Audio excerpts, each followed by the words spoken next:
May the words of my mouth and the meditation of each heart be acceptable in thy sight, O Lord, our strength and our Redeemer. Amen.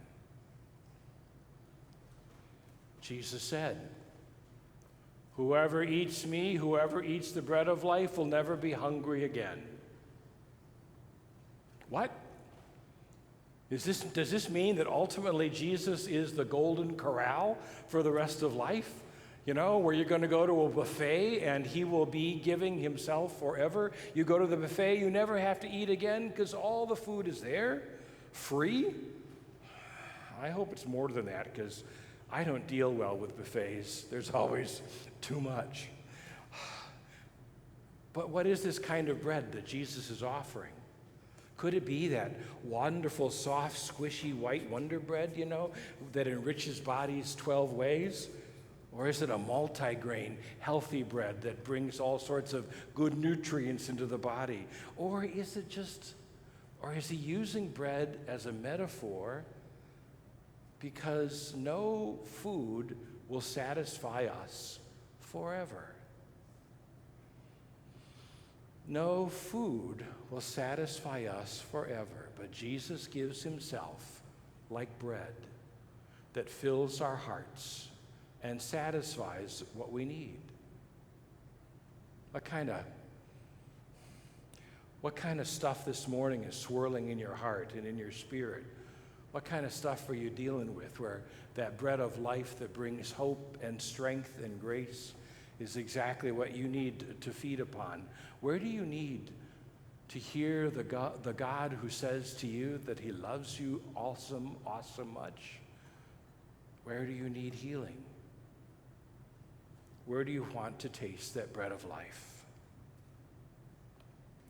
So hundreds of years earlier, Moses had taken the people of Israel out of Egypt. God had done all the miracles in the land of Egypt, and the Egyptians finally let them go. They came to the Red Sea, and whoosh, God opened up the Red Sea, and the Israelites walked on through on dry ground. And when the Egyptians came, right, you know this, the water came over and destroyed those who were running after the Israelites, and the Israelites were able to make it finally to Mount Sinai, and there received the 10 Commandments from God.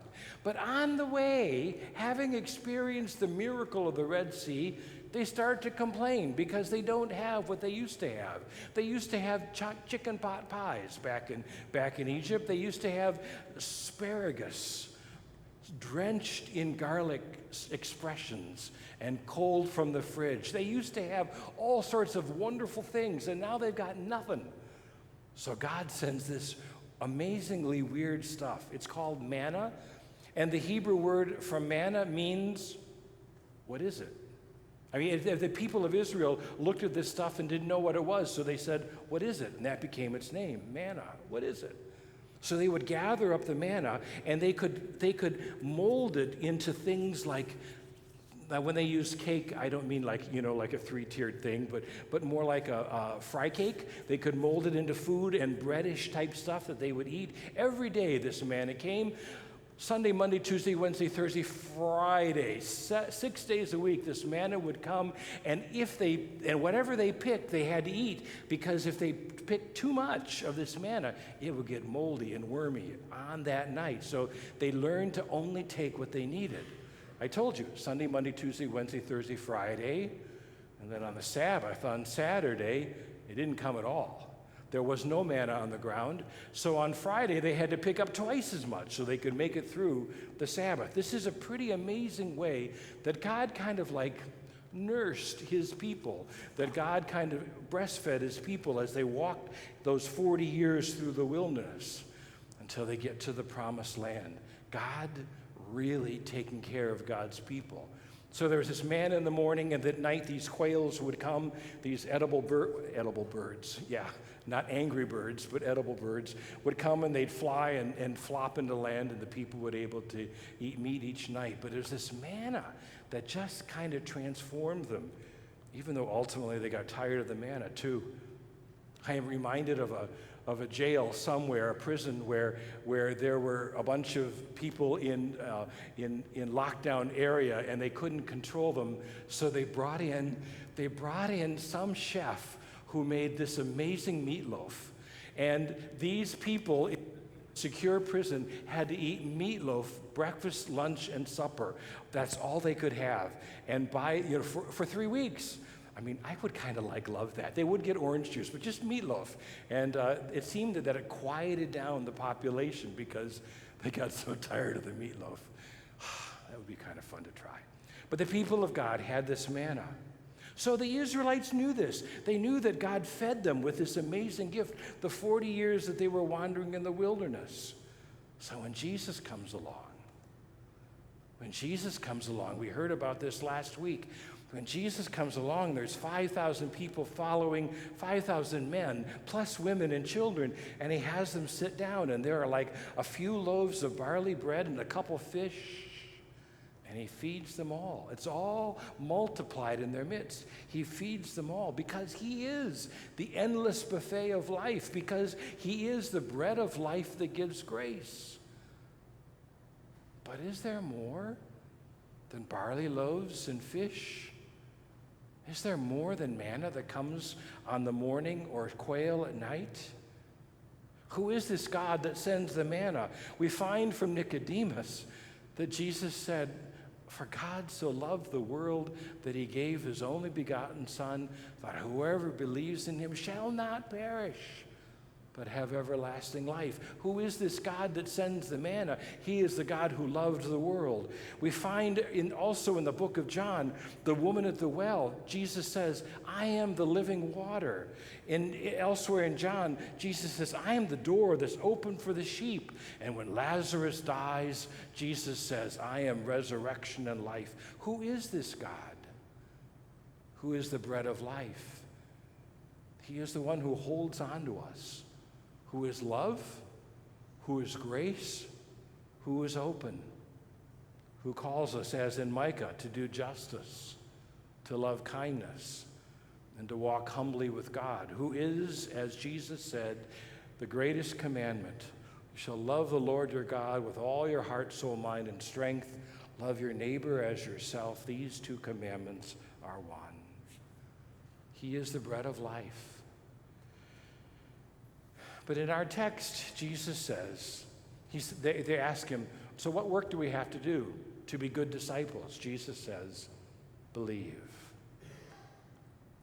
I love the story elsewhere where Jesus is telling someone to believe because his son is dying. And the man says, "Lord, I believe, help my unbelief." Because sometimes I don't believe all the way. Sometimes I don't trust all the way.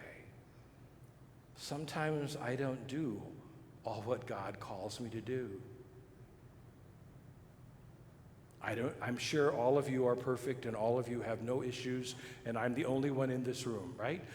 Well, after 2+ years, I know better than that. And that's okay, because where do we go? We go to the cross. We go to the cross where God knew our brokenness and our grief, where God knew our pain from the beginning of the world, where God took all that junk and wrapped it on himself, nailed to the cross and buried to the tomb. There we see the fullness of God, the fullness of love, the fullness of grace for everyone. There we see the bread of life, who is more than just Wonder Bread or multigrain, the bread of life who is life for all people for all time. There we see the one who gives himself so that we can be in a relationship with abundance of hope when life falls apart, abundance of forgiveness when we continue to mess up, abundance of constant presence when we think we're alone, even when we can't see it. He is the bread of life. He is the water that satisfies our thirst.